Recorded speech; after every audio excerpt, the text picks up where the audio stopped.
That's not so bad, is it? Oh, yes, it is. It affects your brain.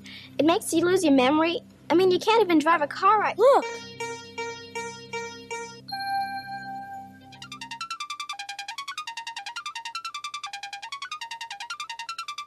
The facts on marijuana. Marijuana does bad things to your heart and lungs. People who smoke marijuana can get sick more often because it hurts your body's power to fight disease. Marijuana gives you bad breath, and marijuana affects each person's mind and body differently. There's no way to predict what it might do to you. If you don't like what you did, use your imagination to change it. Put yourself in the picture. Fine, Mom. Everything's fine. Are you sure? Erase! Erase! I'm here. I'm here. Find me. Find me. Find me. Keep looking till you find me. I'm here. I'm here. Find me. I'm here. Find me. I'm here. Find me. I'm here. Find me. I'm here. Find me. I'm here to help you. Find me. Keep looking till you find me. I'm here. I'm here. Find me. Find me. Find me. I'm here. I'm here. Find me. Find me. Find me. I'm always there. You think I'm just in that fancy machine? Think again. I'm part of you. I'm always with you because I'm inside you. I'm here. Find me. Find me. Find me. Just use this, your mind, and this.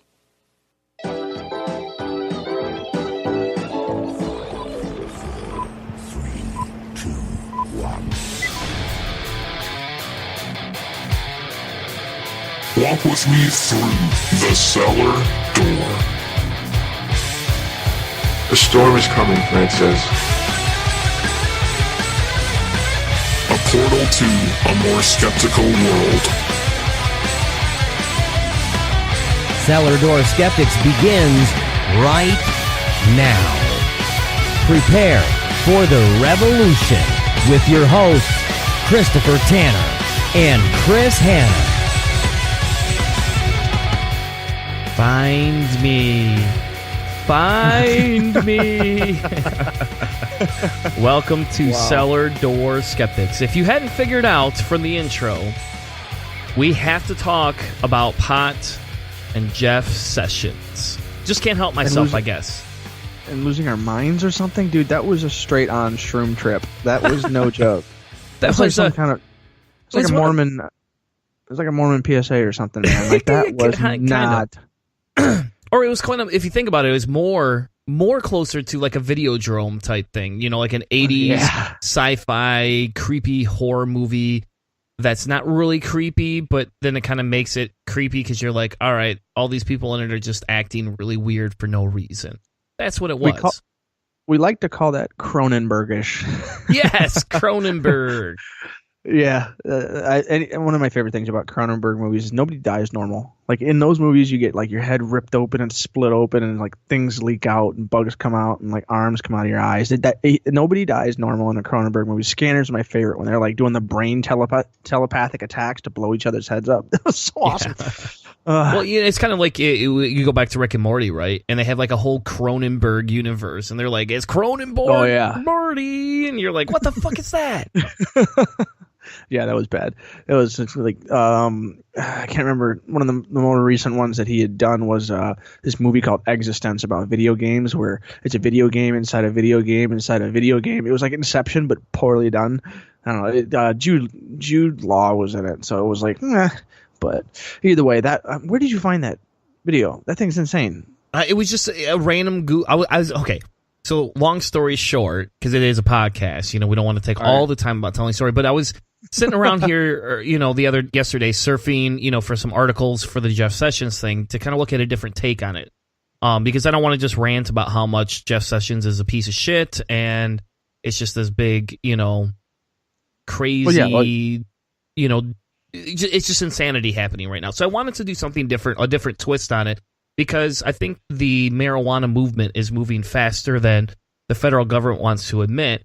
And it's kind of like your old grandfather who just can't stop saying the N-word, and you're like, Grandpa, that's not appropriate anymore. It wasn't appropriate back then, but they allowed it. You can't say that now.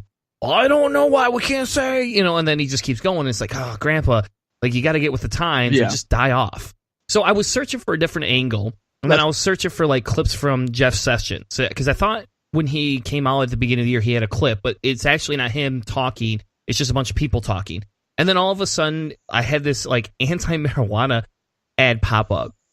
I don't know why. It wasn't this specific one. It was just a different one. I was like, oh, this is a stupid ad. And then I was like, I wonder how many ads about marijuana. So you go down that goose chase. And next thing you know, I've got like a page. I'm Googling anti-marijuana things. And then I found this one. It was like the top 5. And I was like, all right, I'll just watch it. And then all of a sudden, about halfway through this happens. And I'm like, holy crap. Where did this one come from? I just couldn't believe it, so I had to play it for everybody. You permanently ruined any kind of Google search results that you'll ever get now, because now they're going to be like, he must be anti-marijuana because he was searching for these things. Just like if you ever download a really weird or like completely different genre song in your iTunes than anything you've ever listened to before. Like if you download like Donnie and Marie sing Merry Christmas or something, your iTunes would be forever ruined. The same thing happens in Netflix. If you accidentally play one of like a movie, like a kid's movie for your daughter, Netflix is like, do you want to watch the new Star Wars or do you want to watch hey careful there, buddy. Explorer? Careful. Well, no, it's like if you want to watch the Star Wars or Dora the Explorer or something, like it just completely throws everything to the insane side. Well, we used to actually have that. We used to have that handle. Like I used to have all my kids' stuff with my stuff back in the day when I first started. I mean, I've probably had Netflix. I've had it for like, I gotta have almost 8 years now, I think. Yeah, before they could do individual people. So you just had one account with all of the chaos, and then they split it up because people were getting inundated with stuff they didn't want to see. Yeah. I still get that. Like, I still get recommendations for Care Bears every once in a while. I'll be like, no, I don't want to watch Care Bears. That was the other account. Damn it. And you look, and I want to go, how long ago has it been since I actually watched a Care Bears video on here under my account? When's the last time that you were blackout on some crazy, weird government weed or something? That's probably last. It could have been. It was probably one of my kids because they had access to the account. Now, you can't passcode these things. That's what sucks. Like, they download the Netflix app and it's like, oh, you got to log in with Dad's password. And, oh, you can't just password your stuff. Like, I can't just have my account that says Christopher and it's passcoded. That's the next thing Netflix needs to do, actually, is allow it to be passcoded. But I had the same issue with Hulu. When I first started watching Hulu, the kids, we didn't know if we were going to keep it. And the kids were like, oh, yeah, I love this. Like, oh, we can watch all these other things. It's like, well, we have cable. You could just find it. They're like, oh, those have commercials in it, Dad. You got the free trial that has no commercials in it. It's like, And then, now we've actually graduated to no cable. We just have internet. I don't have cable anymore. That's all we do. I love that. It's the best. I can't stand commercials. I go to my parents' house and it's like, oh my God, I can't stand this. This is like capitalism slapping you in the face every 15 minutes. Like, no, I don't want anything to do with that.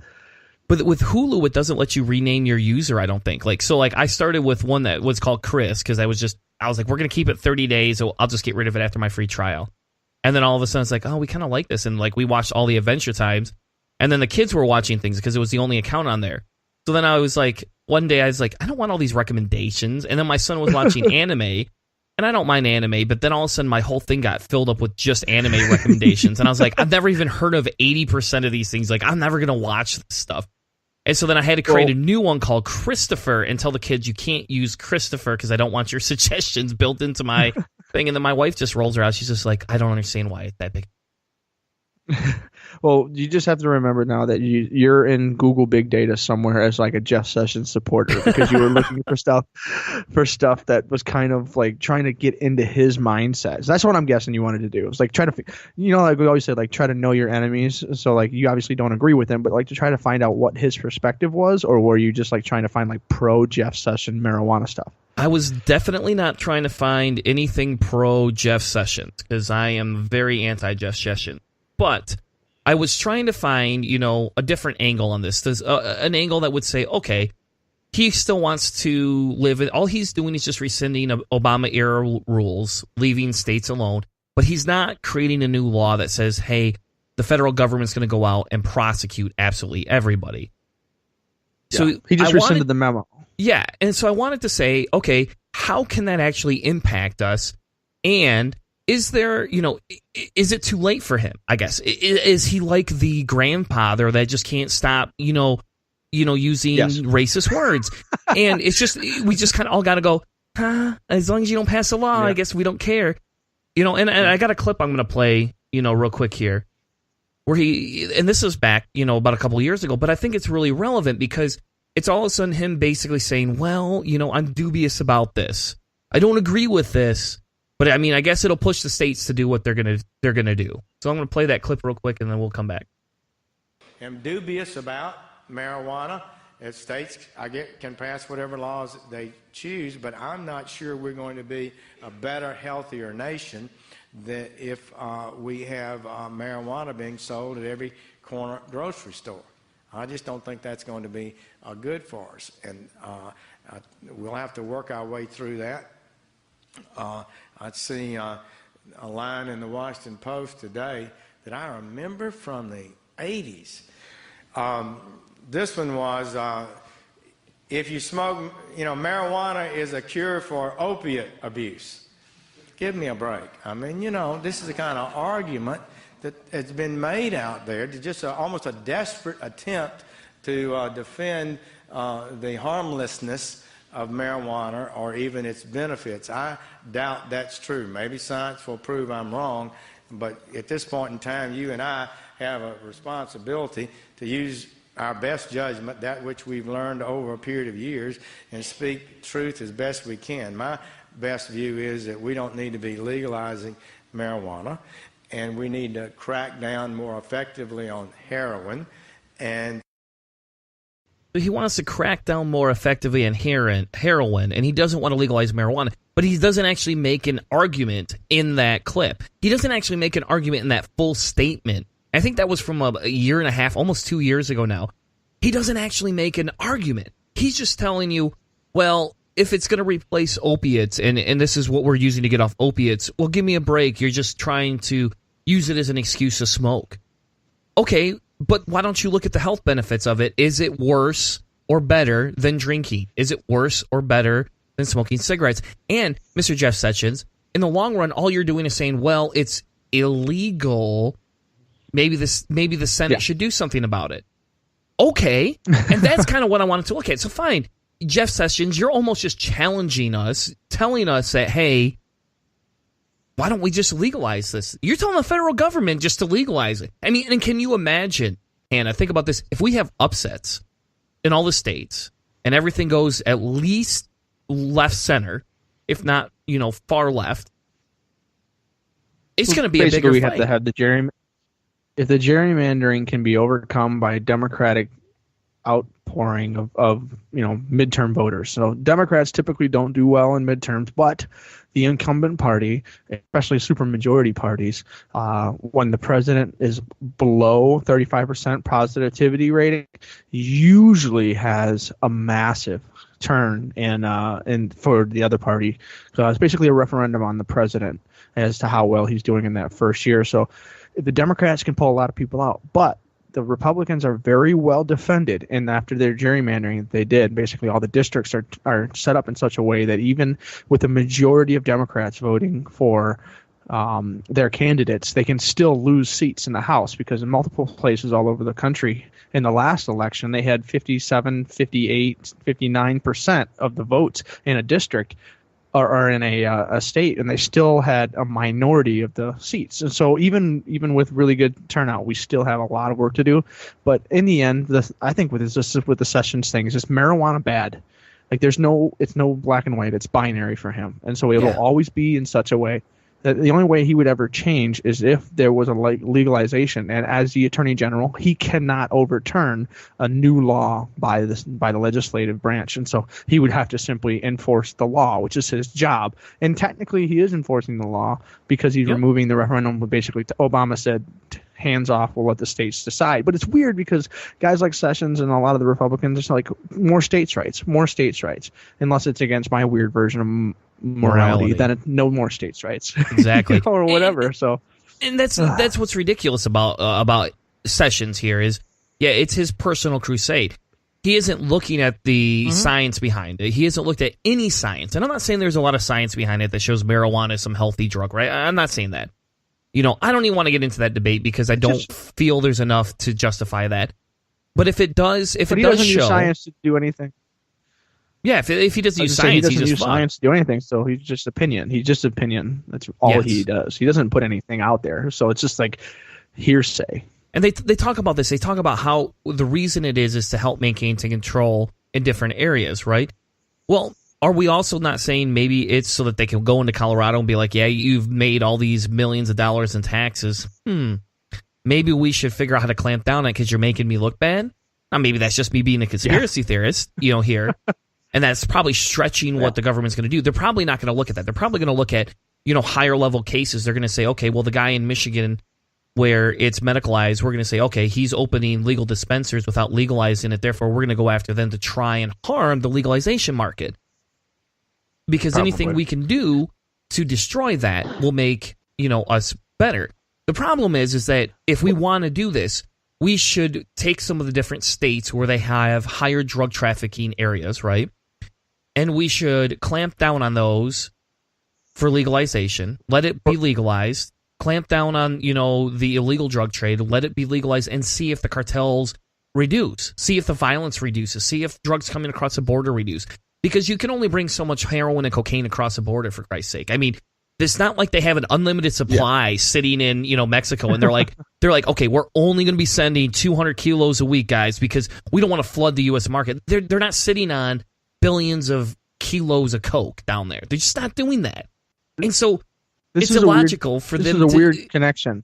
Yeah, well, they're not going to all of a sudden go, well, we don't have pot to push across the border, so we're just going to start pushing, more coke. That's not even a logical thing. If you don't have a market for it and people aren't going to buy it, they're not going to do that. Well,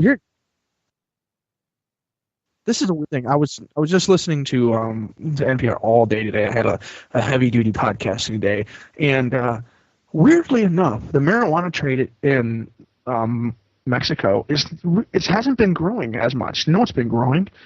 Heroin. Apparently, heroin and the poppy plants are really, really easy to grow in certain areas of Mexico, and they're doing very, very well. And the Mexican, they're like rangers or something. They're like destroying these things. They're getting in there and destroying everything. But something like 94% of the heroin coming into the United States right now, on the illegal side, that isn't part of government Afghanistan growth for the opioids and opiates and stuff, is coming from Mexico. It's like this huge thing that has really increased on there. So you would think that they would be cracking down on some of that really dangerous stuff, and trying to cut the legs off of the cartels and everything. Because we've talked about this multiple times. It's like the legalization of marijuana cuts the legs out, like you said, of the cartels and can put that money into taxable income. But it's bringing money into the government versus some kind of thing that you think is objectively bad.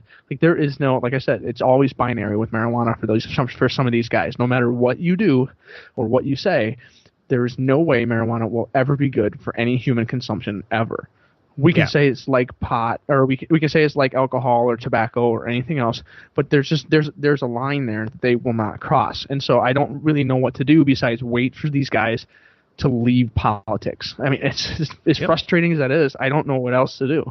Yep. And so, some of the other articles I posted in there, that were a little bit, again, off topic is What is he doing? So, another theory behind some of this is that all of a sudden Jeff Sessions is now saying, okay, go back in and go attack these things. Well, who just legalized pot? 2 states just legalized it here this month. But California's the big one. Huge one. Yeah. And so now they're saying, well, what do they do with all that money? Are we going to have federal national banks that are now going to reject, loans? How do we start encouraging people to start smaller businesses? Where's the risk? What are people going to do with their money? The whole part of the whole problem, or not the problem, the solution with legalization over medicalization is medicalization does not give you a place to pay your taxes. So even if you have, let's say, 100 patients and they all purchase once every 3 months, and there's, let's say, an income of $75K, let's just say. So you're saying the business to pay the taxes. Yes. And so businesses are going to be very scared because it's not federally, legalized. It's only legalized in states. What are you going to do with all your money? Now, you could probably find local banks that they may have to pay taxes, but even on theirs, how are they going to do that, right? How do you even do that? Where are people going to be paying the taxes on this? And nobody's actually thought about that, now. So the state in California has granted 675 temporary licenses right now to businesses for grow operations in California. What is going to happen if they all of a sudden become very, very profitable? And all indications are that that's going to happen looking at how Colorado has done. One of the things that Sessions has done is he's taken away the Obama memo that basically told the attorney generals in each state that represent the federal government to just hands off. Let the state attorney generals make the decisions they want. And so California is so deeply pro-marijuana, it seems. I mean, it is really, really a majority of the state. I think that these companies, being very successful, will find some way to, like you said, get some kind of banking so that they have the ability to store it. Because one of the biggest problems in a lot of these legalized states is that they have to take everything in cash, because nationwide banks and global banks won't take that money in. It's marijuana money. So these people are carrying around $5-10 million in like their basement, and it's really dangerous to have that much cash on hand, and it's expensive to like move it around and everything. So California is probably going to figure out a way to do that, and I don't think their AGs will attack it because the state is so pro. Like maybe if you were in a state that was 50-50, where your attorney general or the people in charge of the federal, law in that area, they might press charges against some of that and then make it dangerous. But I think California is going to be safe. I really do. Yes. And that's the thing is, they talk about, there's a company called Canopy, right? And they're at the core of this business. They're working with credit unions and banks willing to bank with cannabis and kind of going as an in-between between the two of them, right? Yeah. The problem is that what's going to happen, because as this gets bigger, Canopy is not going to be able to cover everybody. It's not going to be able to. The nice thing is once a lot of this money starts coming in and people start seeing that, if you think about Canopy, let's say they quadrupled their income and they're pushing around billions of dollars a year. At some point, even if federal, the federal attorneys want to go after Canopy for money laundering of pot money, right? If they even want to go after them, it's going to be a lot harder because that place is going to have a lot of money to actually fight the government. And that's the exciting thing about it. But we're now having to come up with creative ways to pay taxes. And there's actually, we talked about crypto kind of a couple of weeks ago, and this one I might even buy into just for shits and giggles because I like playing the lottery. Maybe I'll buy pot coin or hemp coin. These are actual cryptocurrencies that have popped up because people, how else are you going to get your money around it? Now, the other thing, one of the other political magazine had this article called, "Did Jeff Sessions just increase the odds Congress will make marijuana legal?" That's a good point. Ooh. That's what I'm saying is like, I'm done caring about changing the minds of these old people. It's time to replace them, right? I don't care if you don't like pot and you think it's wrong just because it's against your religion or it's because that's how you were taught. Fine. Go ahead. Feel that way. Just get the fuck out of the government because the rest of us don't care about that. It's kind of like with gay marriage and, the legalization of same-sex marriage. At some point, it's just like, look, these people want to get married. I'm sorry it doesn't fit your old-fashioned ways. Grow up and move on. Go bitch about it on your internet forums. Go start your forums, where you can put your little hoods on. Fine, go do that. But let the rest of us just live in civil peace. There's more of us that support it now. At some point, we should just legalize it. And they did. I'm waiting for them to try and rescind that, but they haven't yet, thank God. Well, there's just the plain statistics that over 60-something percent, 65%, I think, of the country is it's either that or it's even higher than that is pro for medicalization, and it's over 50% for legalization in the country. I mean, if you do those numbers, that even if you're a Republican or a conservative locale and a representative of that district, there's a good chance that roughly half and half are pro and not. And so these representatives who are out there that are so adamantly hardcore, stern in the ground, saying no marijuana ever, ever, ever until they're until it's out of my cold dead hands or whatever you want to do. Like, these people are not representing their constituents. They're not representing the average, people, what the people in their constituencies on an average think. Because if that was the case, over 50% of the Senate and the House would all be relatively pro marijuana because the majority of the people in this country support it. So, like, it's part of the representatives not representing their constituents too on this thing, I think. Yeah, and even some of the Republican Congress people, I don't know, congressmen and congresswomen are speaking out, right? People they're talking about how Jeff Sessions, you want to do this. And Cory Grader of Colorado essentially issued this ultimatum. I'm going to put on hold every nomination for the Department of Justice until Jeff Sessions can actually live up to the commitment he made about states' rights. So now, what is he doing? So now he's actually pushing the GOP to say, hold on a second, are we for states' rights or not? In fairness, even over the last 10 years, the GOP has not taken a very strong stance against marijuana. They've kind of said, well, we don't agree with it, but we'll let states decide that. And that's what's happened. It's just they've allowed these different things to go about and happen. But the problem is now... Sessions has always been against that. Yeah. He's always the problem been against is now that when he was at Senate. He's forcing them, right, Hannah? He's forcing them into making a decision. He's forcing them into say, hey... They were like, hey, just leave us alone and go about, doing your pissy business. But now you're going to drag us into it. Now you're going to make us choose a side that's not closer to that, the libertarian viewpoint towards that, you're going to make us, come closer and make specific decisions to say, no, you can't do this. We're going to start cutting liberties. And then now we're going to have to justify it. So people are getting, Congress people and Senate people are getting pissed. They're saying, why are you making me make these decisions? Gosh, now I got to justify why we have to support you in your anti-marijuana crusade. And they're getting pissed. Well, they've got to get reelected. They've got to get reelected this year, and the majority of the people in this country kind of support this stuff, so they need to look appealing to the young people. Everybody wants to get that millennial vote. Well, they got to work for it. And marijuana is a pretty popular thing in our crowd. It just is in our generation. Yeah. And so, that last article, that's kind of what it talks about, in a different perspective.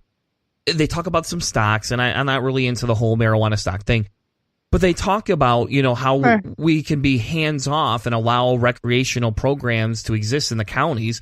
But when you're telling us now we got to go in and start seizing things, we now need to get DA stings, we now need to go after and prosecute. Now you're asking us to spend our state money to uphold a federal regulation when the people in our state are saying, hey, we'd rather have this. And the difference would be, it's not like it's hey, we're going to allow, people to get married at 12 years old. You could take a 12-year-old bride. It's not like it's something that we know is harmful to people. Marijuana has not been demonstrated to be harmful. And now people are just worried that now we're going to have to enforce something. And it's, even if you don't take the stance where we have to look at and go, okay, here's our stance. Here's what we're going to talk about. And we're going to specifically go after and say no to pot. Now you're going to make me say no to pot because I don't like it. Instead of just being able to say, well, I'm going to go along with what the states think. Now they're not. They're not able to go along with the states any longer. And the mainstream view of these survivors is specifically what, we have to look at. how do people in the states and how does constituency groups going to vote now? And I'm sorry, but the tides are churning, Mr. Sessions. Hopefully, it's time to get you out of office. Sessions has got one big thing that he's got to worry about is like the Republicans love to say the states' rights thing, and he is basically booming down on this big central government coming down to take your marijuana or enforce its laws. And like you said, the libertarian thing, I guarantee you Rand Paul is not interested in the big central government coming down and saying you can't do this to your own body. If it's a personal property thing, like if you don't own your own body, what do you own? In all reality, so Sessions is pushing that, man, and I think those extremists in the Republican Party are not representative of the majority of the people in there, and I think maybe like you said, they will push back and they'll create some legislation to kind of keep Sessions in check a little bit. Yeah, to this day that the article was written, there has not been one conservative that has spoke out to support Sessions. Not one. No one has supported him. Now, they haven't gone out and attacked him, let's say. They haven't come out and condemned him. Not all of them. A lot of them have stayed neutral and silent. But that's the Republican style right now. Whenever something bad happens, they just don't say anything and hope it goes away. Yeah. And you got to think, as we wrap the segment up, though, you got to think, what else are they going to do? If they are demonstrating to not be a problem inside of states, and they are demonstrating to create taxes, and if you think about it, the whole marijuana industry has been very pro-taxation. They have saying, hey, you don't need to pass these taxes on to corporations. Just bill us. Let us pay taxes. Let us give back to the community. Let us invest in the future. Fine, you don't want capitalistic corporations to pay all these extra taxes? Whatever. We'll pay them, and we won't complain. We'll pay our sin tax. Let us pay it. Yeah. And so, now you got to think that's got to be like a Republican wet dream right here. Oh, they're going to be making millions of dollars and they don't care about paying taxes. They're not going to put it in an overseas account. Well, howdy damn, I need that right here. I don't know. Howdy damn. That was a good one. I enjoyed that. It's an argument that we've been having for a long time. I think that this is going to be a lame duck year. I really don't think there's going to be a lot of Republicans pushing the agendas, and I don't think the Democrats are going to go hard and crazy. But someone's basically going to get stuck with this thing, and I bet you it's going to be Sessions. Everybody else is trying to get reelected. Yep, and if nobody goes on a crusade and nobody starts crying out, and we don't see Trump speak up, and I was trying to avoid saying Trump, but I guess I just didn't get to avoid that. As long as the Trump administration doesn't take this on and make this their next crusade because they can't get a wall, I really don't think that I don't think this is as big of a detriment as people think. I do recognize that, my privilege also helps prevent me from seeing the other side of it, where they can be used now to go after minorities. And that's essentially what there's a lot of fear for. I have a friend that's a veteran that has worked in the medical marijuana industry for the last, 6 years. That's what he's done. He's disabled. He was on disability. He's no longer on disability. He pays taxes. He's now using the money he makes through his dispensary and his patient care to get health insurance, and he's got a full-time job. It just happens to be a full-time job that allows him to medicate himself so he can be a normal person instead of having to worry about being disabled and mooching off the government. What Sessions is doing is threatening that gentleman's livelihood. Now, I'm not saying that he's like everybody's like him, but I am saying, why aren't we taking this into account? Yeah, it's a great example of someone who's using this industry, and this is not a person that's a detriment to society. That's awesome. That's a great example. I don't give too much of a, I guess, an explanation for it. That's a great example, and just go with it, man. Exactly. As we close out, the Washington Post, article says they say this. They say, it's in dynamic interest in which Democrats are the ones arguing for pushing back against the heavy hand of federal power and letting states decide for themselves what they should do. The traditional GOP position on states' rights was always opportunistic, something they favored only when states were doing something they agreed with. But that will just be one more reason that this is going to be an issue Republicans will want to run away from and Democrats will be eager to talk about. So Sessions, thank you, because in the end, you probably just did us a great service in pushing towards complete legalization within the United States. We're going to take a quick commercial break, and when we come back, we have a great segment on American immigration history. We'll be right back with more Cellar Door Skeptics. Hey, this is Keith. And this is Jen, and we're from Not Another Atheist Podcast. You're listening to Cellar Door Skeptics. Join the revolution. If you'd like to join the ranks of Patreons and sponsor the show, head over to patreon.com/Cellar Door Skeptics. For less than a 20-ounce soda or an energy drink each week, you can help sponsor us, the hosts, and our charity of choice. Patreon helps Cellar Door Skeptics create better content, become better activists, and it's going to help you stay healthier by drinking one less soda or one less energy drink each week. Click the link in the notes of the show to sponsor us today, because we bring the discussion with the sources.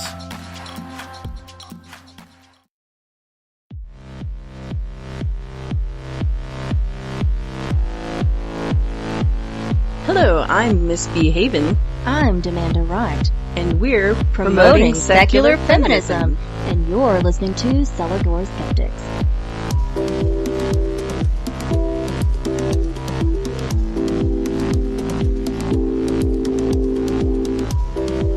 Now, back to the show.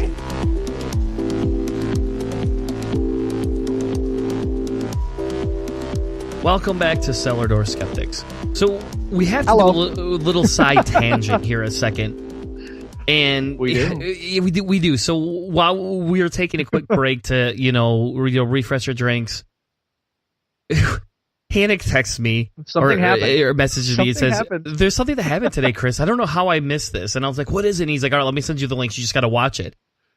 And it's Cory Booker. And I'll be honest, I haven't heard much out of Cory Booker since Trump got elected. I mean, he gave a pretty good speech, for Hillary, and big endorser of Hillary. And after that, he kind of fell off my radar. I did some research. I'm not a big Cory Booker fan, personally, but if I have to vote for a neocon, he kind of fits into that neocon phase. I mean, and he's a pretty good speaker. Yeah. But I want to play real quick the clip that we heard. And then we're going to talk just for a few minutes about it before we get into the other thing. And I hate doing this sometimes, but at the same time, I mean, it's a comedy type thing in some aspects. So here is the audio. For the Cory Booker breakdown in tears. Fire in the hole. Right now in our nation, we have a problem. I don't know if 73% of your time is spent on white supremacist hate groups. I don't know if 73% of your time is spent concerned about the people in fear in communities in this country. Sikh Americans, Muslim Americans, Black Americans. The fact pattern is clear of the threats in this country. I hurt. When Dick Durbin called me, I had tears of rage when I heard about this experience in that meeting. And for you not to feel that hurt and that pain, and to dismiss some of the questions of my colleagues, saying I've already answered that line of questions, when tens of millions of Americans are hurting right now because of what they're worried about what happened in the White House. That's unacceptable to me. There are threats in this country.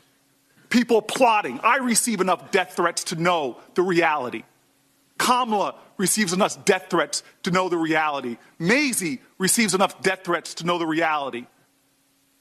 And I've got a president of the United States whose office I respect, who talks about the countries of origins of my fellow citizens in the most despicable of manner. You don't remember. You can't remember the words of your commander-in-chief. I find that unacceptable.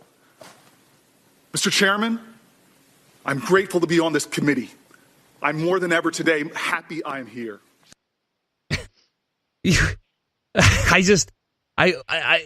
wraps up, and he gets real passionate. And if you watch the video, if you actually watch the video, and I would encourage everybody, I put a link to the CNN, and I put a link to just a YouTube You know, I don't know how long the YouTube one will be out there, but if you watch, you could just see him get animated. I mean, he's got finger pointing going on. He's saying, "Oh yeah, can you imagine? Can you? How do you not remember these things?" And you go, because they're choosing not to remember them. What? It reminds me of the movie Major League, when the Cleveland Indians start fist fighting each other in their own dugout, and Bob Ueckert up in the front, he says, "Ladies and gentlemen, the Cleveland Indians are showing signs of life for the first time in weeks." Like, that's what I see out of Cory Booker there, man. It's just like, holy crap, he's alive and moving. He has chosen to draw his line in the sand, and he's yelling at a white lady on TV on CNN right now. Like, she just sits there placid. It's just placid. She's like whatever.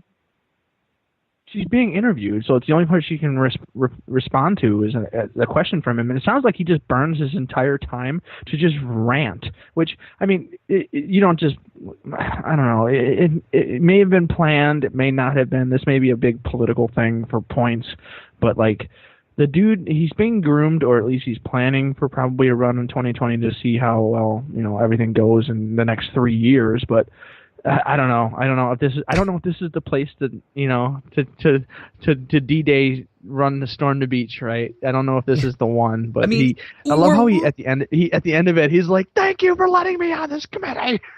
He gets so passionate. And the best is, like, there's all these images of him in his hands, like, and then I keep thinking, man, is that how people see me when I go on my rants? I was like, damn it, yes. Damn it. Like, I just kind of wonder if that's like how people go, man, you know, Chris got passionate today. You know, and I get that at work sometimes. I'll get like I'll be like, how do you guys not care about this in the meeting? And then if you think about it later, you're like, well, yeah, because if you think about it, a lot of people, it's a high political climate. Yeah, we are sitting in a meeting where I want you to figure out how to cost save something, but people are probably sitting there going, Chris, you're this passionate about this, but you know, I mean, Trump's rescinding DACA. He's rescinding DACA, and you're gonna you want cost savings? What about DACA? And that's kind of how I feel here. I get it, right? I get the shithole comment, right? You know, if that happened, yeah, it's terrible. That's horrible. Horrible thing. Yeah. Yeah. But at the exact same time, I mean, there's stories coming about people being deported already. I get that Trump is representing us, but people are being deported. Like, why are we taking a stand here? There's a guy in Detroit that spent 30 years in this country. He's got 2 or 3 kids, and he's married to a woman that he wasn't married, or he was like in a relationship with her or whatever, had a bunch of kids, whatever. Everybody gets to stay, but this guy, he gets kicked out of the country, and it happened last week or something. It's a big story, but like, I mean, that's what I meant. Like, I don't know if I draw the line, and like, I don't know if I make the stand here. I don't know if I do that. And, you know, this could be, you know, kind of an impulsive thing, an emotional thing for him, which good on him, I guess. And, you know, to like really fight for what he believes is real. But it just seems like this is just like fodder that's going to get beat around and panned around, and we'll see what happens. Even if it's like you said, even if it's his, this is my passionate thing. I kind of want to go, hey, Cory, if you're running for president, why are you worried about what Trump is saying? I mean, I'll be perfectly honest with you. Trump, that story came out, and it's like, did Trump really say that? I don't know. It kind of seems like that. But in the long run, I'm not surprised at all. So what? I mean, I'm more upset that he's rescinding DACA. I'm more upset that we pushed a shitty tax bill through to screw millions of Americans. I'm a little bit more upset by that than whether Trump's going to call other nations shithole nations. And it wasn't even, in fairness, this time, it wasn't something he tweeted. He didn't tweet out, everybody's a shithole nation. You know, I mean, it's not like he did that. It was behind closed doors, at least, for Christ's sake. And I'm not trying to justify Trump's shithole behavior. And we're going to see how many times we can say shithole, I think, now, because we're going to compete with CNN. Except for I'm not going to bleep these out. I'll just put an explicit tag. No way. There's no way we can compete with. What did CNN hate? Didn't they have like 135 or something like that? Yeah, it was just insane amount. I don't want. As much as I enjoy the swearing episodes that you have from time to time, I do not want to try for that record. So please don't, because it'd be like 15 minutes if you just sang the same word over and over again. I know. I don't know. So either way, thank God that Cory Booker stood up and said something. But Cory, can we please be a little bit more passionate about something else instead of worrying about whether Trump called other nations shithole countries? I mean, we know Trump's a racist. We already know this, buddy. Let's actually just call him out for his collusion with, the alt-right and not condemning this thing, all these massacres. Instead, let's call him out for that instead of worrying about whether he calls a country a shithole country. Well, how about this? Maybe next week we'll have a tiny little blip or something in there that'll have some kind of information because Mueller just subpoenaed Steve Bannon for interview. So we'll see if any of that is ever leaked, because that might be behind closed doors kind of thing. So we'll never hear about that. But if that happens, then we can talk about some real stuff that is important. Yes. Now, you wanted to do a segment you had about American immigration history, and where did you specifically hear this on? Okay, so today, I've said this multiple times throughout the show's history, is I do the NPR One app on my phone, and it's really, really one of the best parts about it is that it's a conglomeration of stuff, and so you can kind of give thumbs up, thumbs down. Or not thumbs down, but you can give thumbs up and things that you think are interesting, and it'll keep feeding you things that are pretty good. And in general, so if you like I like a lot of scientific stuff, and one of the shows that's on here is called The Hidden Brain, and there's a guy named Shankar Vedante, and he's an immigrant himself. And I don't know exactly when he came to this country, but he is an immigrant, and he interviewed a woman named Maria Cristina Garcia, and she was an immigrant as well when she was younger. And she, in 2016, is when this interview happened. But she has degrees after degrees after degrees. I mean, she has really moved her way through the academia in this country. But this interview was what he played in response to Trump's shithole comment. Essentially, he says that they had a plan, they wanted to do something, but when Trump had this, his thing about basically despising or being a jerk to immigrants, which wasn't unexpected, but it kind of stimulated something, and so they wanted to replay this interview, and so I've listened to it today, and it was stunning how I guess relevant it was to today. So in 2016, Shankar interviewed this woman, Maria, and one of the things that she talked about throughout the whole thing is in the modern debates, they often draw upon our ideas about past waves of immigration. So the way we feel about people immigrating to this country, the way that people in this country feel about new people into the country, they assume that earlier generations of newcomers quickly learned English and integrated into American society.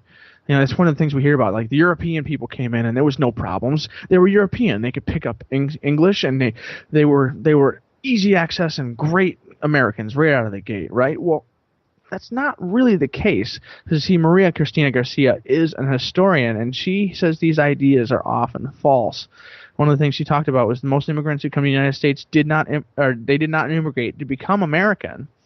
Like, they weren't coming here because America was so great. They left, and they wanted to replicate the best that they had in their old country. So think about the original Americans, the original people that came here. What did they want to do? They wanted to replicate the part of England and the parts of Spain and the parts of Europe that were, I guess, acceptable or accepting of their behaviors. And then it changed, and they were no longer accepting. And so they wanted to replicate this part of society that had loved them, and that where they were free and they had their most freedom. Well, that's what a lot of people came to the United States over the years to do, to recreate that part where in the place where they had been living that was great and now wasn't so much. And so that was one of the first things that she talked about, is just saying, like, they didn't come here because, like, a lot of people don't come to the United States. Think about the refugees. I think about, I guess, African people that are trying to emigrate. They're running from civil wars or economic inequality that's so distinct and vast. They're coming to the U.S. just to stay alive, but also to have the freedom to be able to have the religion or the community they had before whatever negative thing forced them from where they were. And I mean, that's a really big thing. And so, I mean, in the beginning of this, like, Chris, do you have any parts of your family or anything? Because my family has little bits and pieces scattered throughout Europe that came over here. But like my mom's side of the family was Jewish, and they did leave Europe because of persecution. When I think it was like 3 generations ago. And like, I mean, does your family have any kind of history of that, where like this could be something that you don't really feel because you didn't see it, but this is the bias that you may have overcome? If it is, let's just say at least 4 to 6 generations removed. Okay. It's not. I believe our immigration status happened around the 1800s. My dad did a family tree, and again, I guess you could call me Tangent Tanner or something like that if you want. But my dad did, like, that was a thing my dad did when we were kids. Actually, my dad was obsessed with family tree. He bought special software. He was going through Bibles, and my dad like went through. And I'll have to pull it out, but I believe it was the 1800s is when we immigrated here. So in fairness, I'll be honest. I am partially German. Yeah. And English. That's a big one for us is English. And then that's really the two main, things. But when my 23andMe test comes back, I'll be able to tell you exactly where all my ancestry is. Yeah, we did. Are you doing that? Yep, the wife and I did that. That's cool. And we'll talk through that. Actually, we'll make that a segment when my results come back, because that's kind of fun to go through. But really, the persecution was not there for us in the same manner. We were very poor, though. Our families have never been in any sort of an elite status, even since we came here. And there is, like, I am 1/18th, I think, Native American, technically. On my so you're mother's just side. A little bit less than I am. My dad had some Choctaw and the Mississippi areas as far as his Native American. I think I'm an eighth, I think is what it was. But it's weird doing the fractional for blood and everything. But like, this is pretty cool, actually. This is something relevant to your family. Garcia, she says that in the 19th century, so the 1800s, it often took a long time for these new immigrants to learn English. So our founding documents were all published in German to accommodate the German-speaking populations. For most of the 19th century, instruction in public schools across the country, from Pennsylvania, Texas to Wisconsin, occurred entirely in language other than English, or bilingually, so that other language and English. This practice was not abolished until the first decades of the 20th century. So until the early 1900s, English was not the majority dominant language in this country. It was very multilingual. And one of the reasons for that was because a lot of these immigrant communities would come over from where they were, and they would kind of try to recreate the community they lived in. And it was really cool because if you think about it, like, what happens, you hear about these towns, like you see in just about every city, there's Little China or whatever, and like the communities, they emigrate from where they came from, and they want to replicate the best parts. So in the U.S., they can be as free as they want, but they can also maybe start the little business that they had in the old country, but they don't have the persecution of a government that wants to control and restrict everything that you want to do. And so, like, those kinds of things are things that people in your ancestors' generation that probably were running from. And this is pretty cool too. Is one of the things that is kind of the more controversial thing that she talked about, but she said that it took a few generations for these immigrants to fully accept the identity of American as their own identity and their personality. And so cultures that had immigrated would take on the prejudices against them once they were fully assimilated into the U.S. So examples that she gave, one of them was a really big surprise for me. So Cubans that immigrated to the United States before the communist revolutions, they were just, a satellite. And as far as I know, they were really, really closely related to a lot of people in the United States. But they were in the United States, and after the Communist Revolution, there were refugees coming from the Cuban island, and they were, seeking refuge in the United States. And the U.S. was loving that because we had this huge thing about capitalist versus communist, and we were like, haha, these people are leaving the communist society. It's so miserable there. And so we propped them up. But the Cubans who had been in the country for a while, they had established lives, and they were worried. So the Cuban exiles, or the generations of children of Cubans, were skeptical and were kind of worried about the new Cubans that were coming. They said that they weren't certain that they would be able to fully assimilate into society. They weren't certain that they would be able to get jobs and learn English. But this is the arguments that you hear now. It's insane. And so what she's saying, and that's kind of, why I like that interview too, is because, she's telling us, hey, look at these people that came in, and it's American culture that's poisoning them, maybe, and I won't tell you it's just an American thing. It could happen all over, but we don't welcome. I think she the goes same more way. towards it's humans. Okay, I think it's more towards humans. She's saying that humans have a culture, and then they kind of like to any new things coming in. Yeah, and so they're looking at that and saying, hey, how are you going to affect? And if you look at it in an evolutionary viewpoint, Hannah, I mean, think about us as hunter and gatherers. I mean, it was kind of the same thing. Yeah. Do you want to add all these other people in here? Does it limit your survival? Does it reduce your survival? Now, we're a lot smarter than we were way back when. And some of me thinks that I like the cultural type things. We right now, there's a gentleman up from Mexico training in the SME department over at Steelcase, and he's working with me on the project I'm working on.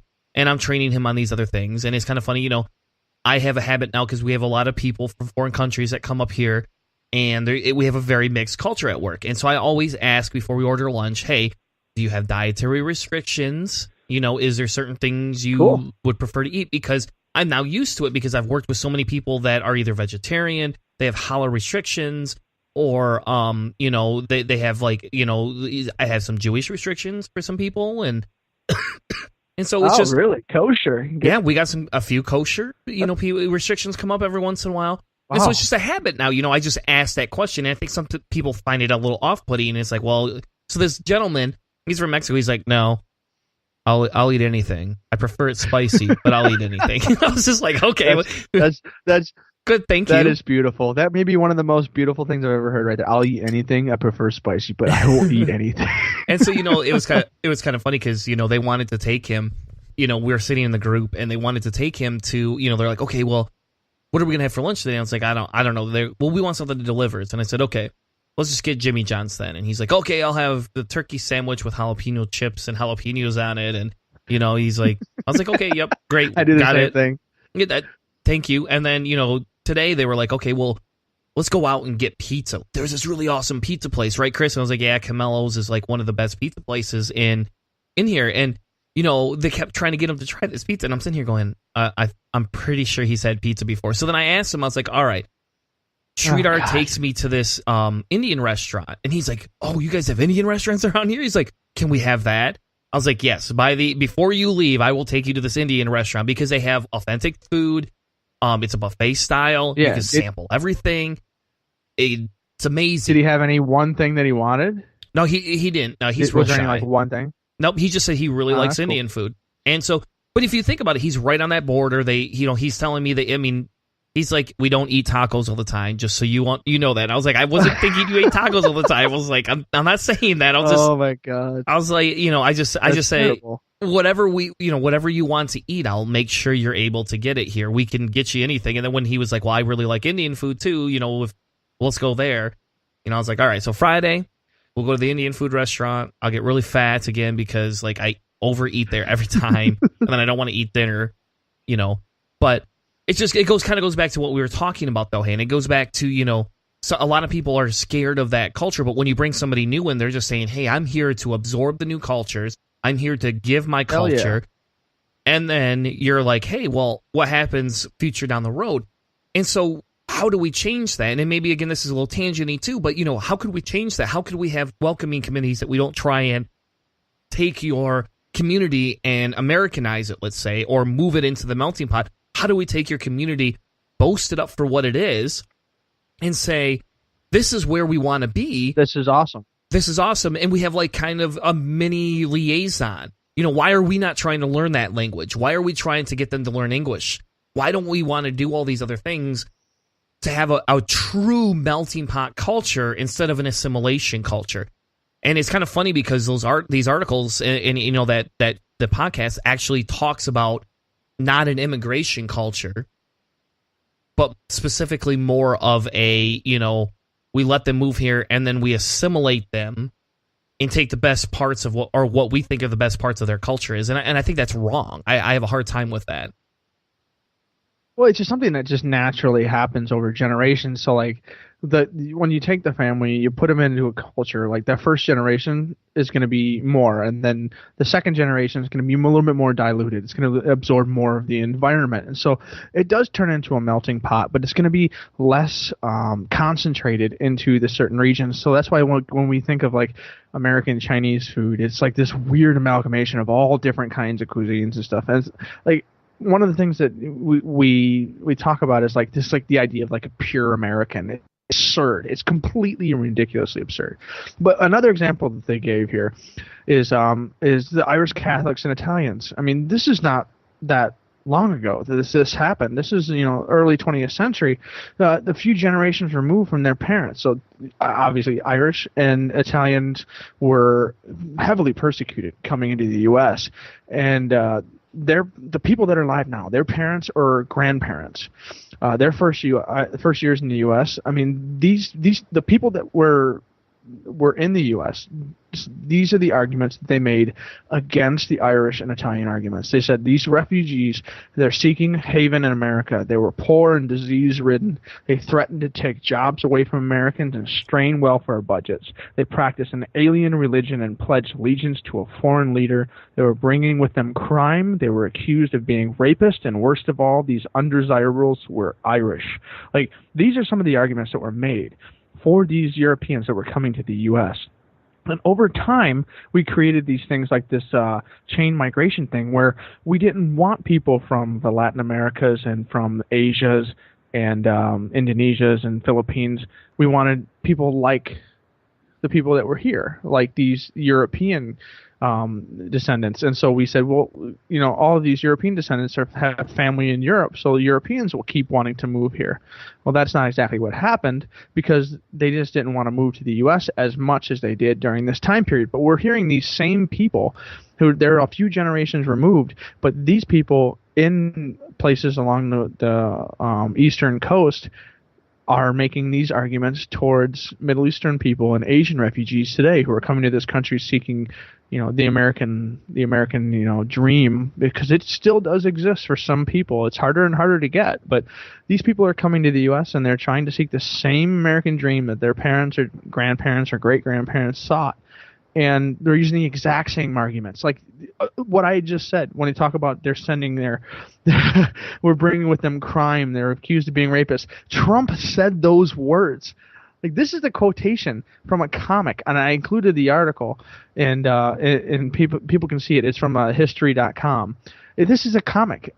It's from the past. Like, this isn't like a new thing that was like, oh, this is like what Trump actually said, words that were said, decades and decades ago. Like, this is not a new thing. And so, like, a lot of the arguments that people have against immigrants are just recycled. And that's one of the things that this podcast put out. I was like, I didn't know about the historical accuracy of the recycling of this stuff.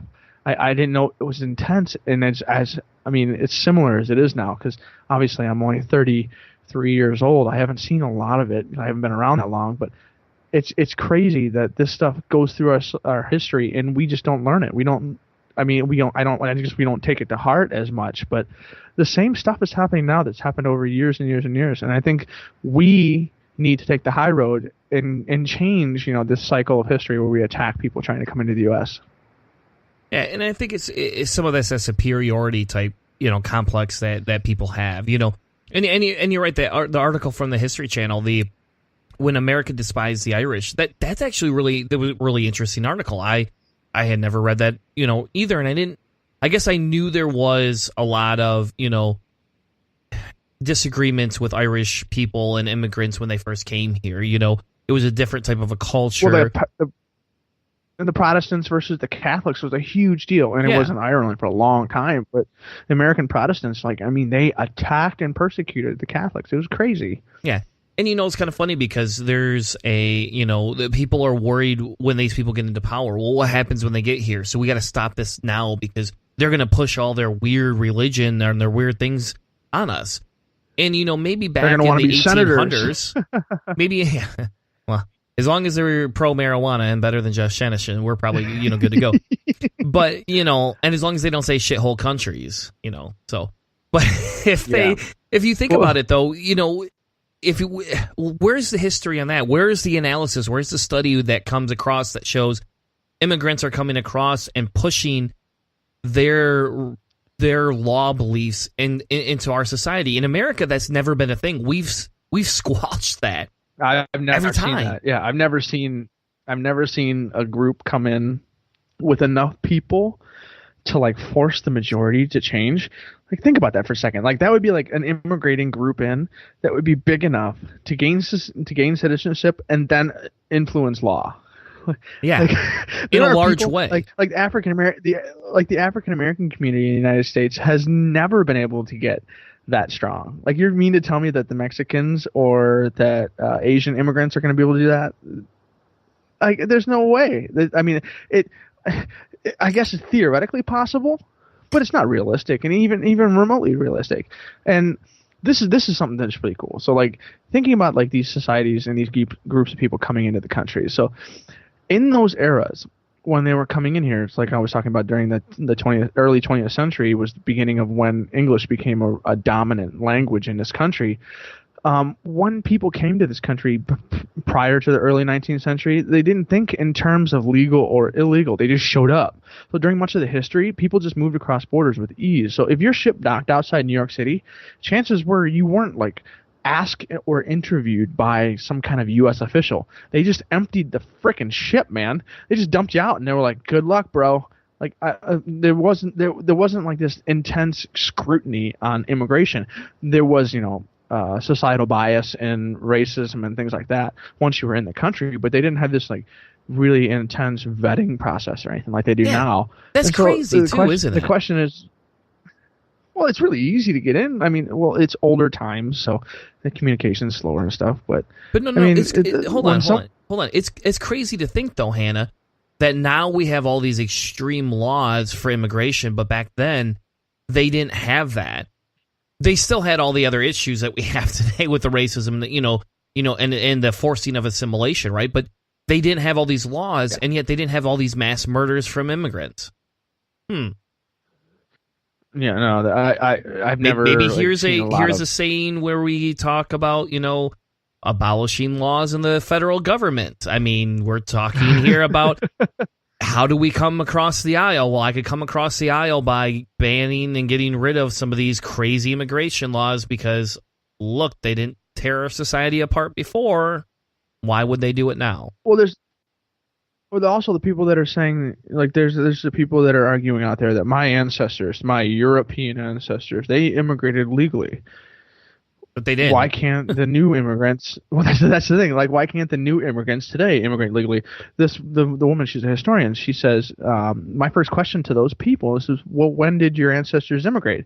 It's because if they immigrated in the 19th century or the early 20th century, so early 1900s, they simply did not use the vocabulary. They didn't have to immigrate to this country and go through any kind of legal process. They just showed up, they climbed onto the shore, and they were there.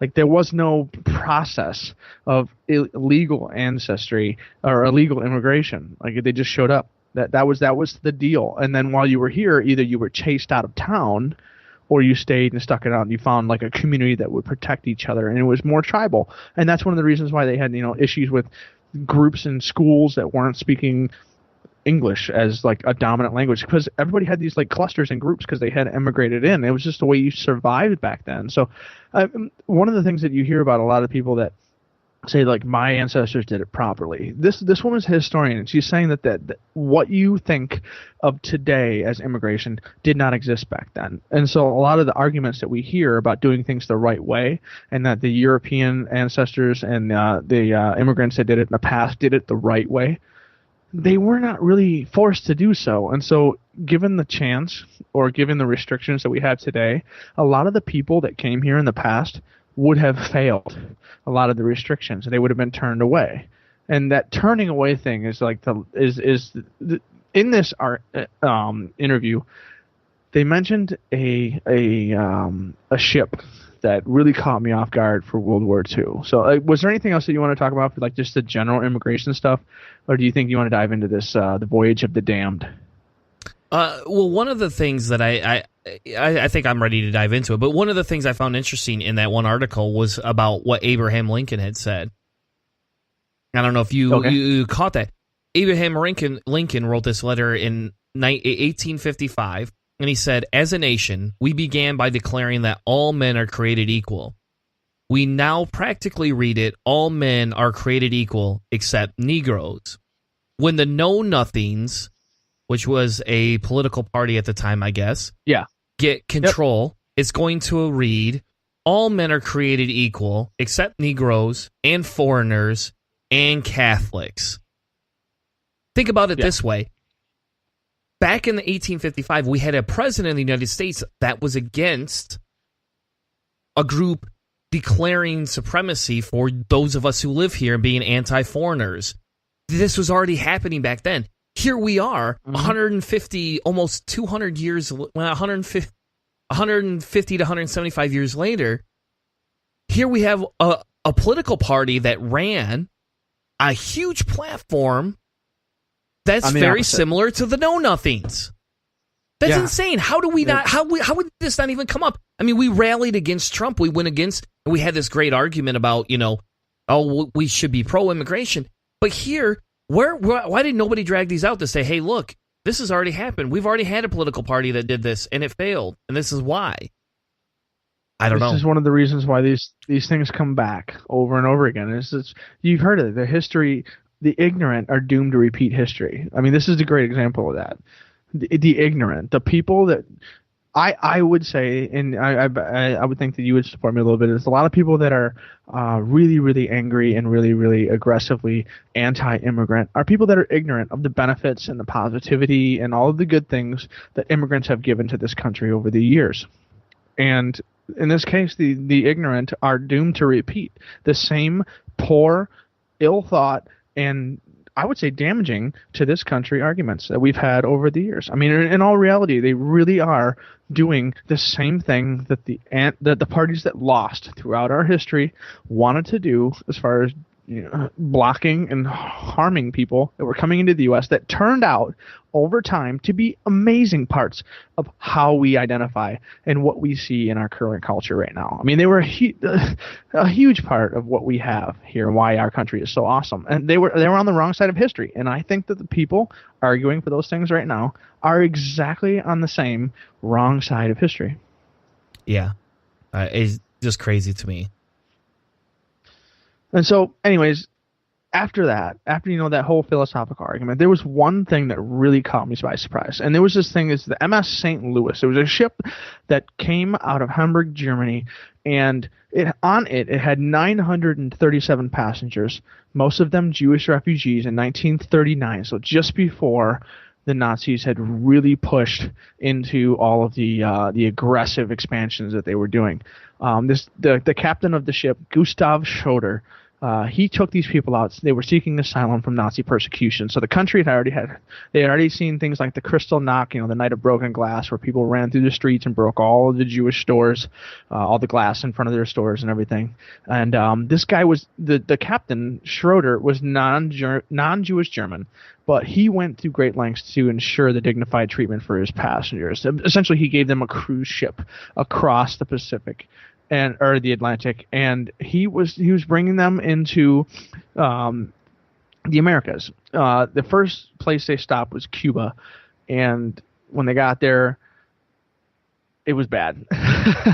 And so, we're talking 937 people. That's it.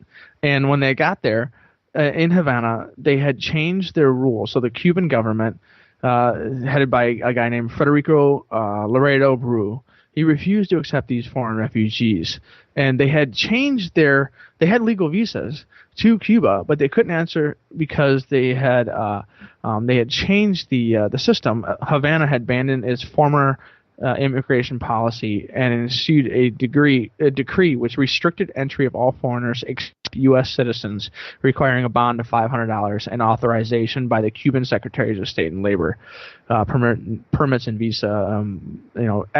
Everything after before May 5th of 1939, which the ship set out on May 13. So anything before May 5th was invalidated retroactively. So essentially anything that before these people set out on their ship coming to them was invalidated. And so all of these refugees were stranded on this ship, either told to go back home to Germany to persecution because, sorry, Cuba couldn't help you. And so what this guy did was he went to the U.S. He just went to the U.S. And, I mean, it said 29 passengers were allowed to disembark in Cuba. Apparently they had paperwork that was new enough, and they had that $500, which, think about it, 1939, what was $500 as far as in today's terms? So we're talking thousands and thousands of dollars on hand. Anyways, 22 of them were Jewish, and they had valid visas out of 29. 4 were Spanish citizens, 2 were Cuban nationals going back home, obviously. And then one person who had tried committing suicide was taken to Havana. So they had 907 people left on this ship, and they tried to go to the U.S. And they went off the coast of Florida, and the U.S. Coast Guard basically blockaded them because the captain of the ship, Schroeder, was interested. He was possibly just going to crash into Florida and just stick the ship in the sand and run it aground so that the people on the ship would just be taken by the U.S. and considered refugees. But the U.S. blocked every single attempt and try because 907 people were trying to escape Nazis. Like that's it. That's insane. I couldn't believe that this was a real story when I heard it today. I couldn't believe it. I couldn't believe it was that bad. Yeah, I mean, and they talk about, running aground to allow them to escape onto the land, right? I mean, yeah, they wanted to try it. They wanted to run the ship into the... Even having that thought, crash it. That's crazy. That's just insane. I mean, these people are literally thinking about, how do we do this? How do we survive? We're gonna crash our ship. That's the only way we'll get to live. Like, what? Yeah. And that seems. I get that. You just can't have a country that takes everybody in and that it allows for a huge influx and stuff like that. But at the same time, especially at that time period, you'd think people would be a little bit more, reciprocal to say, yeah, you're running from Nazis. Maybe you should come in. We don't support the Nazis. Come on in. We'll take care of you. I don't know. Well, it's a weird state of affairs. And so the historian in the NPR article, she had talked about the United States relationship with Judaism, with Jewish refugees and Jews abroad, and it has not always been that good. Cordell Hull was the Secretary of State. He advised Roosevelt not to accept the Jews when Captain Schroeder brought them within U.S. waters, and then Captain Schroeder, he that's when he started to think about going aground, and he was basically blocked by the U.S. Coast Guard. They would put their ships in the way, and in that, by putting them in the way, they would basically endanger the ship to sink in deep waters, and then Captain Schroeder would have to basically weigh the difference. And so what did they do? They went to Canada. And so we had this warm, fuzzy relationship with Canada, and most people in the U.S. that are of a liberal persuasion would think Canada, this is a wonderful, happy little place. But Canada was no better than the United States at this point. And so when the St. Louis was turned away from the U.S., a group of academics and clergy in Canada tried to persuade Canada's Prime Minister, William Lyon Mackenzie King, to provide sanctuary to the ship's passengers. And it was only 2 days from Halifax, Nova Scotia. I mean, it's not that far away when you're trying to get into the U.S. And the immigration official, Frederick Blair, a hostile Jewish immigration he was hostile to Jewish immigration. He persuaded Prime Minister King on June 9th not to intervene and essentially refuse.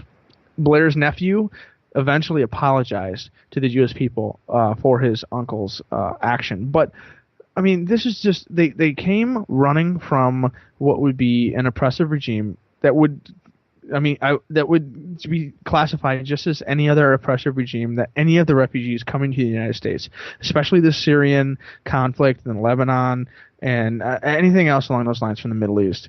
But this vessel essentially, kept trying to find someplace. And what they did was they went back to the British, and the British agreed to take on 288 passengers. And then 224 were accepted by the French, 214 by Belgium, and 181 by the Netherlands.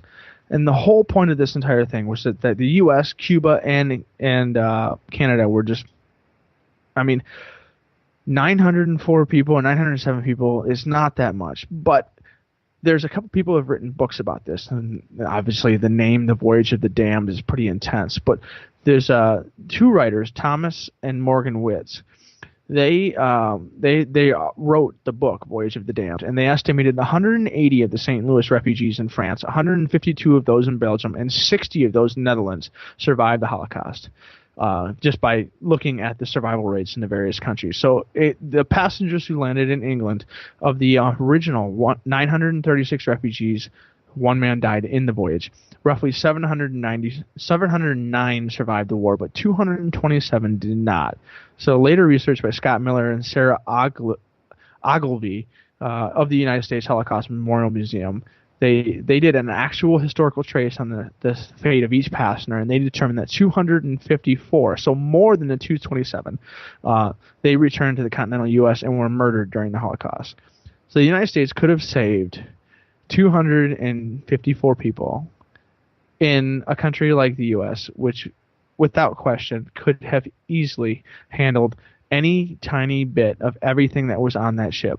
And this is another example of the United States in its history refusing refugees and fighting against that whole idea of, well, we don't have room for that. That's not our problem. Why should we deal with that? And it just struck me as really similar to what we've been saying to refugees coming out of places like Iraq, Syria, and Lebanon that are just trying to live, man. They're just trying to survive. And it's kind of sad that we're seeing these kinds of things happen again.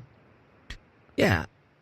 And again, here we are over almost 100 years later, right? And it feels like this is becoming relevant to have that conversation again. And I get that it may happen again. I get, and you're right. And these are conversations I've had to have with a few friends that have been very hard conversations about immigration. I've had to have a conversation about immigration because people are like, well, we just can't afford to take any more people. What are we going to do with them? What about our welfare system? These people are just going to mooch, blah, blah, blah. And, we just can't have these open borders because we'll have all the people running to us. But then you bring this story up, and I'll be honest, I had never heard about this story until you brought it to my attention. And here you read this, man. And you're like 254 people. So what is that out of the 907 people? That's more than 25% died. Yeah, it's more than a quarter. Yeah. And but even then, like the 907 people or 950 people, how hard is it to save 1,000? That is nothing. But 1,000 people, what is that? But instead we stayed neutral. We didn't want to get involved in the war. We didn't want to do all these other things. We wanted to stay away. And I'm very anti-war. I'm very anti all of that. But I'm very pro-immigration. And instead of us worrying about pro-refugee. And pro-refugee, yeah.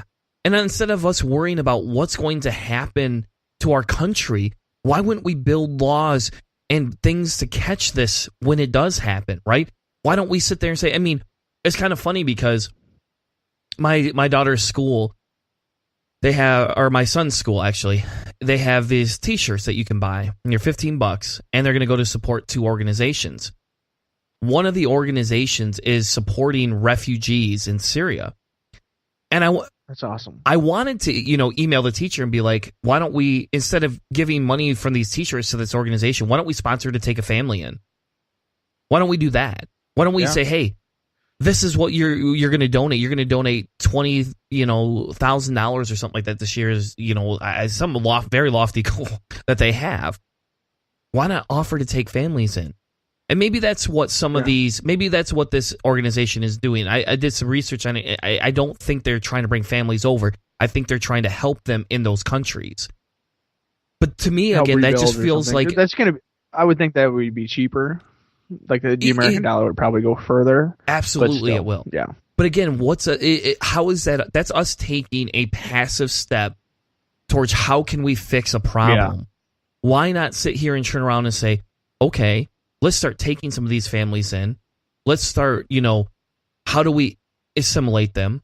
How many jobs can we create from people that can speak Arabic or, I don't know, whatever. There's probably other languages they speak. How many jobs can we create from that? How can we if we know there's going to be a refugee crisis and we can see the trends coming out of the Middle East, why are we not saying, hey, you want free college? You're going to come learn this. This is what you're going to do. You're going to be an interpreter. Yeah, we're not going to pay you $200,000 a year. We're going to pay you a living wage. But you're going to permanently have a job for the next 20 years because this is what we're doing. But instead, we want to close our borders. Instead, we just want to push all these people away because we don't have the money for it. But we do. We're just going back to a mentality. We just gave all of our money to the people at the top.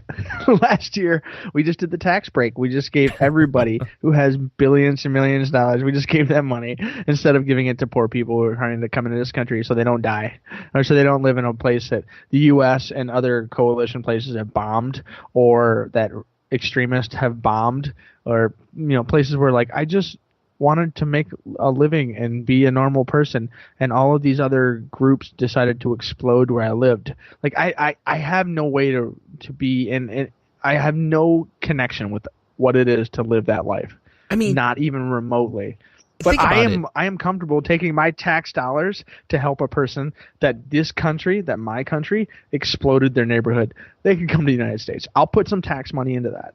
That is a comfortable place for me. I mean, I don't really see how people could say no to that, but unfortunately, it seems to be that's the trend currently now for a large portion of our current representatives and government. Maybe that'll change in the next election, but we definitely have to keep fighting for it, man, because this kind of stuff here, we need to stop this stuff from repeating. But the only way you stop it from repeating is taking an active stance in government and an active stance in education. That's really what it is. You want to be passive and just be whatever, then whatever, we're going to have to deal with that. But in the end, in all reality, we really have to take an aggressive and I guess active stance, like I said, to try to change the progress and the direction of our country. Otherwise, we're going to do the same exact thing like we talked about multiple times we've done in the past. Yeah, I mean, and if you think about it, Trump had this "Make America Great" stance, right? Bring us back to the olden days. Again. Let's do this again, right? Yeah. Let's make America great again. Well, if we just look at everything we talked about. We just keep repeating history. We keep turning immigrants away. We keep doing all these things. We're going to shore our borders up. He thinks making America great is shoring our borders up and bringing everything in. But what has America thrived on? We have thrived on having immigrants here. Outside of the time we killed a bunch of natives, we thrive. Outside of that, we started off kind of rough. Yeah, but outside of that, we thrived on a multicultural society. We have thrived on that.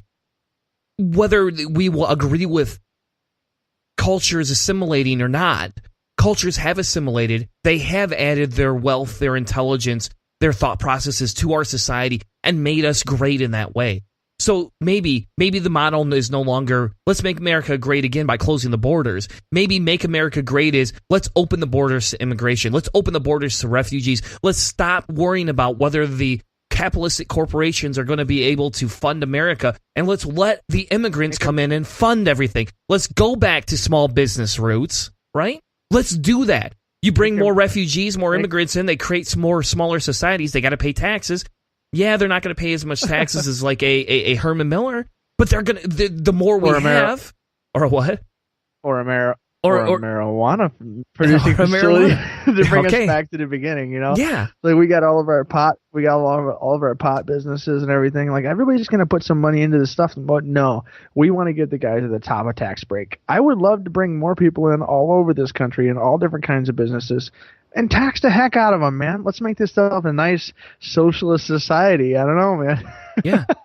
And so our mantra here can't be, let's make America great again by closing borders and churning away 907 passengers to be sent back to Europe with the possibility of being slaughtered by Nazis. Let's open our borders up and say, how can we make this work? How can we get rid of some of these larger corruptions?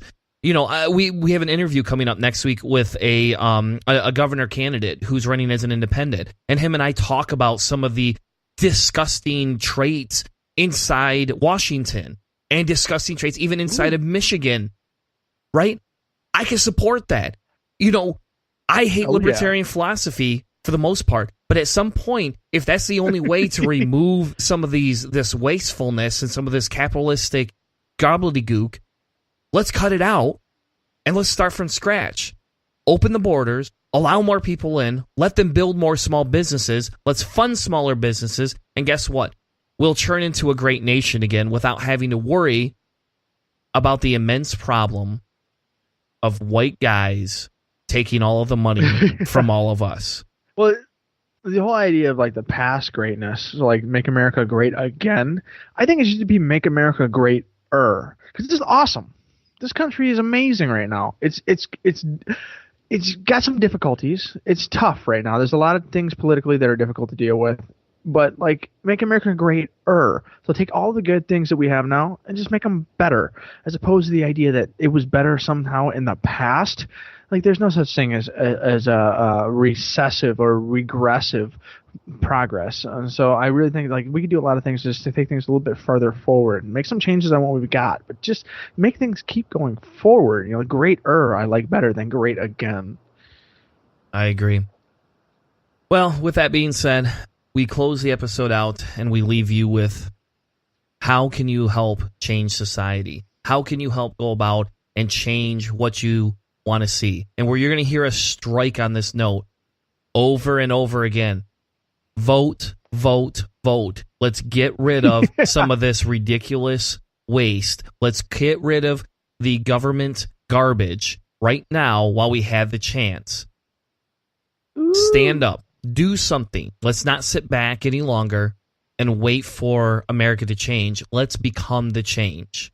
Let's start a revolution. We started the podcast out by saying, let's start a revolution. We're back at that, folks. That's where we're headed, is how can we start a revolution? How can we bring about change? For me, if we can't bring about change, I'm all for the anarchy at this point. Let's torch society and start from new. You would, you damn nihilist, you. It's just the way it is. With that being said, thank you all for joining us. Yep, and give a big hug and and big hug to the big group of people here before the nuclear apocalypse. Before our nuclear apocalypse. And we'll be back next week with my interview of Todd Sliger and his independent run for governor. It was a very great interview.